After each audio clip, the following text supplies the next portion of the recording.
बकवास की बातों पे सुबह से लेकर शाम तक चर्चा होती है, लेकिन जिन समस्याओं से आम जनता परेशान है उसके ऊपर बिल्कुल चर्चा नहीं हो रही। भारत में हर साल 20 लाख लोगों का हाथ पैर टूट जाता है जमीन विवाद के कारण, और जो 20 लाख लोगों का हाथ पैर टूटता है उसमें से 2 लाख लोगों की अकाल मौत भी हो जाती है। इसके बावजूद जमीन विवाद कैसे रुकेगा, जमीन विवाद क्यों होता है, इसका क्या स्थायी समाधान है, इसके ऊपर न संसद में चर्चा हो रही है, न विधानसभा में चर्चा हो रही है, और दुर्भाग्यवश मीडिया में भी चर्चा नहीं हो रही। कर्नल कबोत्रा पंजाब में अपनी जमीन छुड़ाने के लिए पिछले 25 साल से लड़ रहे हैं। जौनपुर में शंकर जी की मंदिर की जमीन पे कब्जा हो गया है। पिछले 40 साल से जो मंदिर के पुजारी है वो लड़े जा रहे। अब तक 400 तारीख मिल चुकी है, लेकिन न्याय नहीं मिला। मथुरा में विद्या देवी अपने को जिंदा साबित करते करते 3 साल मुकदमा लड़ी और मुकदमा लड़ते लड़ते मर गई, लेकिन अपने आप को जिंदा साबित नहीं कर पाई और उनकी जमीन पे किसी और ने कब्जा कर लिया। आए दिन यह घटना हो रही है कि जमीन के मालिक को पता ही नहीं होता है, तहसील में जाके उसकी जमीन कोई और बेच देता है। और यह सब इसलिए हो रहा है क्योंकि हमारा कानून घटिया है, जो हमारा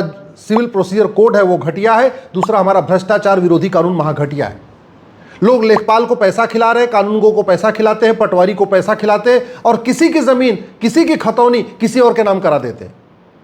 लोग पेशकार को पैसा खिला के, तहसीलदार को पैसा खिला के, रजिस्ट्रार को पैसा खिला के जमीन किसी और की होती है, आके बेच के चले जाते हैं। और वो इसलिए हो रहा है क्योंकि भ्रष्टाचारियों की न 100% प्रॉपर्टी जब्त होती है, न उनकी नागरिकता खत्म होती है, न उनको चीन के तरीके फांसी दी जाती है।